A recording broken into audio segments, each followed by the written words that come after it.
Welcome to Verde's Folding Chair, a bi-weekly podcast about making space at the table for Black women and independent writers. Verde's Folding Chair is about making space for our voices, existence, and lived experiences. Zora Neale Hurston said, "If you're silent about your pain, they'll kill you and say you enjoyed it." This podcast is the opposite of being silent. Come on and bring your folding chairs and pull up at the table. I promise to make space for you, Rainbow Peeps and Friends. On today's episode, it's an introduction. Who are you, Verde Arzu? And why did you start Verde's Folding Chair? Let's get started.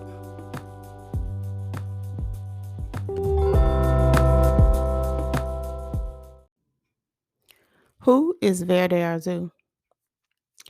First, I'm the daughter of Christine Green, who is the daughter of Rebecca Berry, who is the daughter of Mary Towns. I'm also the daughter of Adolfo Arzu. After that, it gets a little murky. I'm a Black woman. I am Black. I am a woman. And I am queer.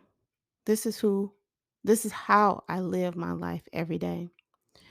The experiences I've had all of my life have been through at least one of these lenses. And at times, all of these lenses. This is how I move through life, how I experience life. And this is who I am. It's beautiful. I'm proud of all the things that make me who I am. But being these things in this world, in America, is often quite exhausting almost all of the damn time. That's my truth.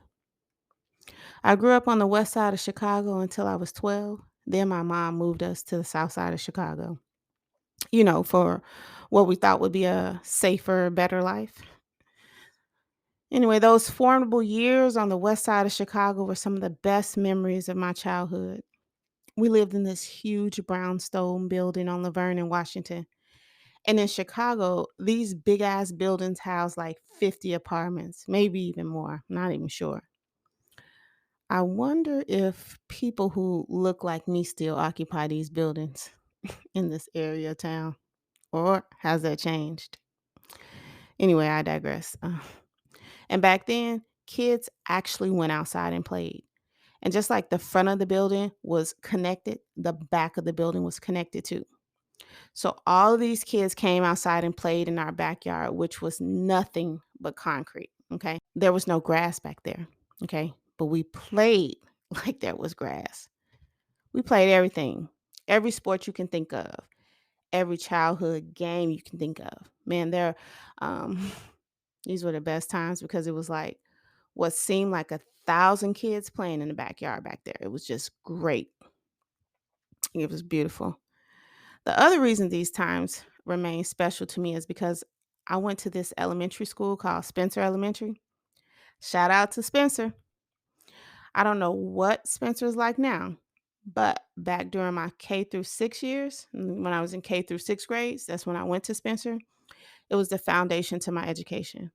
I was taught by amazing Black women teachers who cared about their students and our education. Okay.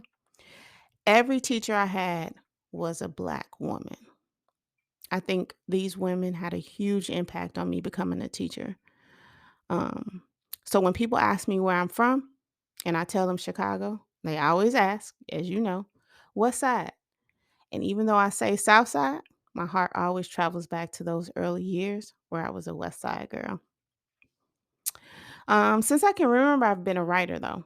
I can't really remember a time once I learned how to write.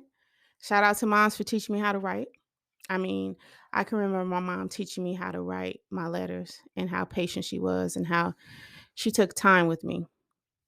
I mean, I may be romanticizing it or whatever, but these are times that I can truly, truly remember as a kid because for me it was like a life changing experience. And I just remember wanting to be good at it. I remember enjoying it.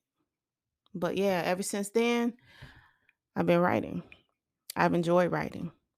I've created stories. It's my outlet. It's my calm, my peace. It's where I feel the happiest. There isn't a time in my life where I didn't want to write. There aren't too many moments throughout the day that I don't think about scenes or stories or characters, dialogue. It's in it's in my mind all day. How many of y'all can relate to that?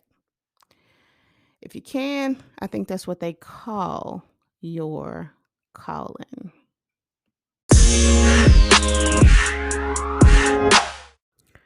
Why the name Verde Arzu and what does it mean? My father's last name is Arzu. He was born in Honduras and was Garifuna. There was a time as a child when I was ashamed of my father, ashamed of him and his cultural differences, ashamed of his Spanish accent and imperfect English. He wore clothes that, to me back then, they looked like they were straight out of the 60s. He wasn't young or cool, and he didn't care. And he was loud. And as a Black American teen with limited experiences, I hid as much as I could from those differences. Embracing different cultures and ways of life wasn't discussed, celebrated, or taught at the schools I attended. I didn't feel comfortable with that part of myself. It's one of the reasons I work hard to celebrate cultural differences in my classroom today. I encourage students to embrace their family's culture and language. I see students struggling with this all the time. See, America's culture is to suffocate the differences out of you and force you into assimilation, especially within its education system. My last name is Green, which is my mother's maiden name. Green is Verde in Spanish. So to find a way to embrace all of me, to pay homage to my mother who reared me and my father's Latinx roots, I chose the pen name Verde Arzu. I'm Afro Latinx. I wanted to embrace that out loud, even with all the side eyes. And trust me, whenever I mention this part of myself, I be getting a lot of side eyes from folks. Some people will put you in a certain box and get uncomfortable when you don't fit in it. Learning and growing to accept oneself is a continual theme throughout the stories I write for this very reason. It's important to recognize in the age of social media and microwave change that we still have far to go with learning, growing, and accepting ourselves and each other as we are in all of our varieties, whether it be Black, woman, queer, Latinx, or a mixture of all of these identities. We must continue to go beyond the phrase representation matters until that is something we no longer have to say out loud or in hashtags. The name Verde Arzu represents all of me.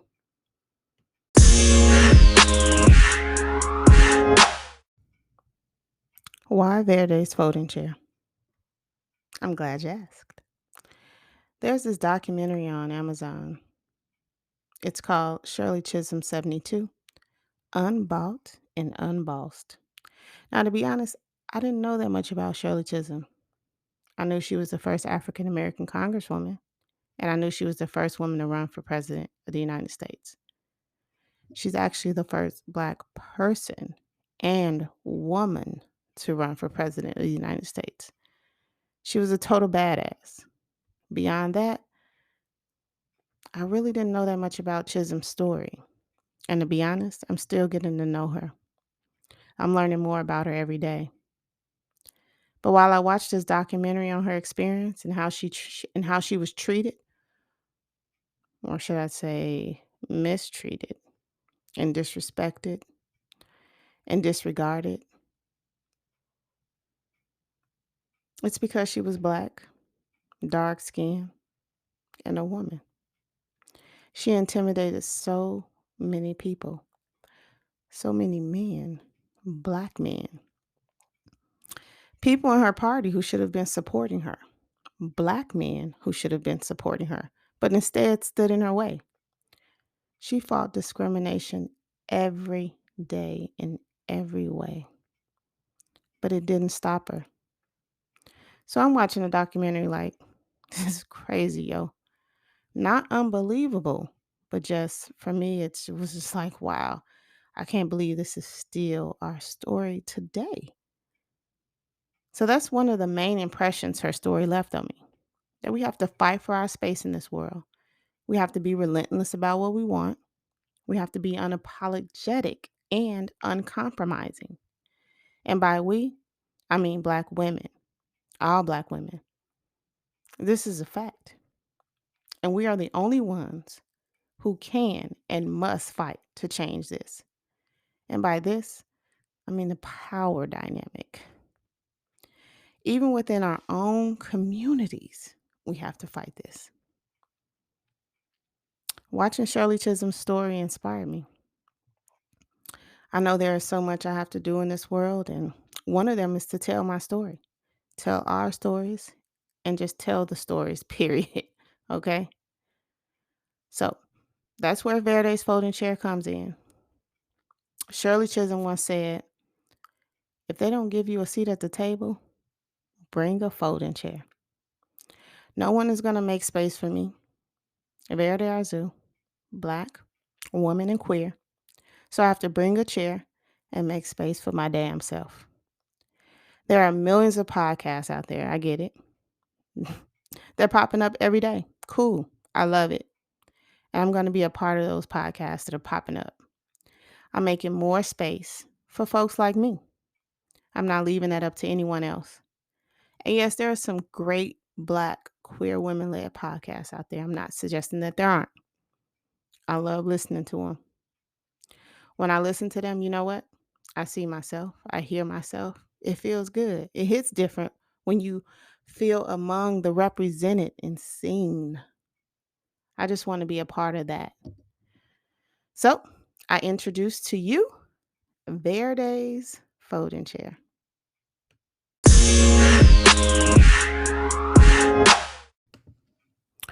Who are some of the authors you grew up reading that inspired you? Well, if you follow me on social media at all, you know my number one author is Toni Morrison. I can still remember the first book I read by Toni Morrison. It was The Bluest Eye. I was a senior in high school. This was not required reading, by the way. I was a straight up nerd in high school. Not a super nerd, but pretty nerdy. A Black nerd, if you will. And I hated being in the cafeteria during lunchtime because, to me, it was chaotic. I hated it. A bunch of kids talking about shit I wasn't doing or into, or making fun of me because I clearly wasn't doing none of the shit they was doing. And I wasn't, quote unquote, cool, so there was that. And my friends that I hung out with, they didn't have lunch during the same period as I did during this time. So I spent a lot of my time in the library during my lunch period. And I had never read anyone like Morrison before. The way she wrote about the Black experience and Black people, it changed me. I didn't know that it could be done in such a way. Um, I didn't know stories like the ones she wrote existed. My teachers certainly weren't introducing me to Black women writers like Toni Morrison. So Morrison will always be among the greatest writers to me. She'll always be my favorite writer, always. She made me believe I could be a writer. Then there were others who did the same, like Elian Harris, Eric Jerome Dickey, Omar Tyree, Sister Soldier, B.B. Moore Campbell, April Sinclair, Tina McElroy Anson, and a bunch of others. And every time I went into the bookstores, back during those times, I scoured the shelves for Black authors. This is during a time when they still had an African American section at the bookstore. Anybody remember that?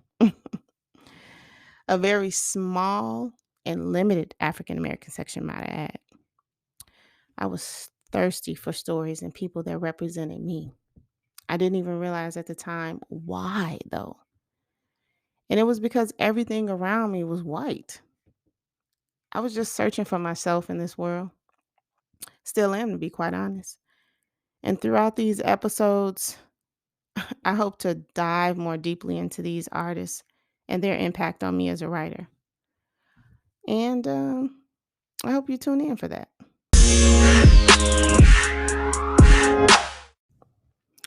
What can you expect from Verde's folding chair? Well, you can expect to find me, your host, Verde Arzu, making space at the table for Black women who are queer, for Black women, for independent queer writers, for independent writers. You can expect to find a space where a Black woman who is queer talk her shit about being all these things and more.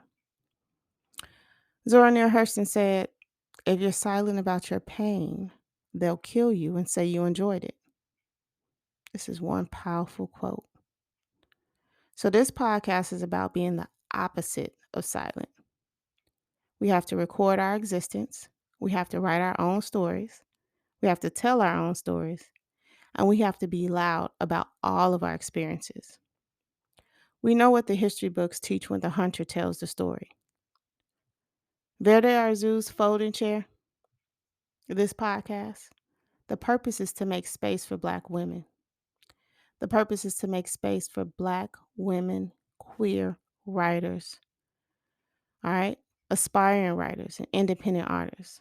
A place to provide a voice for our existence and validate our experiences.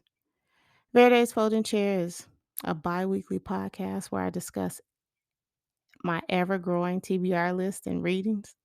Y'all know how that is. A segment on becoming, defining myself for myself, which for me, I feel is a lifelong journey. There'll be a segment called Rainbow's Corner where I'll discuss my writings, my writing process, books, works in progress, and experiences as an independent writer. I love supporting Black independent artists and businesses. So there will be a segment on that. There will be a segment where I'll discuss Black women and my perspectives, opinions, and thoughts about living as a Black woman in America.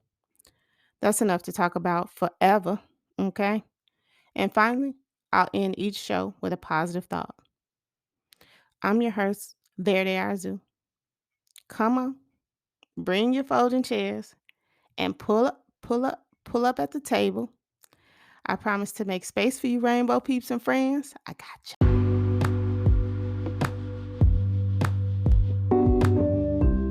Today's positive thought comes from none other than one of America's greatest writers of our time, the Toni Morrison. If there is a book you want to read, but it hasn't been written yet, you must write it. I love this quote.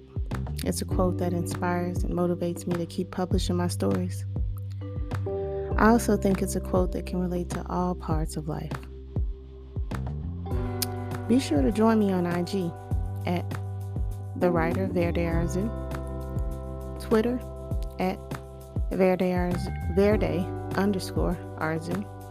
and or Facebook at the writer Verde Arzu. You can also find a copy of my book Rainbow, a Black queer novella, and other rainbow merch on my website at www.verdearzu.com. Thanks for listening. Peace, love, and rainbows.